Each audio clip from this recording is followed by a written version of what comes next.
এই কি হয়েছে কি হয়েছে? হায় আল্লাহ, আল্লাহ হেফাজত করো, আল্লাহ আল্লাহ সবাইকে হেফাজত করো আল্লাহ।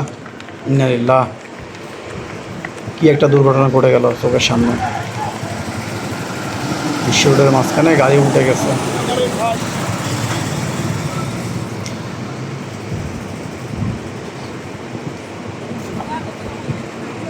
যাক, কারো কোনো কেমন তেমন ক্ষতি হয়নি, সবাই সুস্থই আছে যারা গাড়িতে ছিল। আর কারোর সাথে সংঘর্ষ হয়নি, গাড়িটা নিজে নিজে উল্টে গেছে।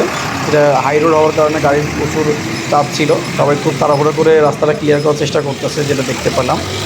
আর দুর্ঘটনার কারণ হিসেবে যেটা দেখতে পেলাম হচ্ছে এর পিছনের চাকাটা বাস্ট করছে, পরবর্তীতে সে নিয়ন্ত্রণ হারায় এবং এখানে উল্টে যায়। যদিও সবাই সুস্থ আছে, আল্লাহ সবাইকে হেফাজত করুক। এমন দুর্ঘটনার হাট থেকে রাস্তাঘাটে আমাদের চলাচল করি, সবাইকে আল্লাহ হেফাজত করুক। সবাই সবাইকে সাহায্য করবেন। ধন্যবাদ সবাইকে।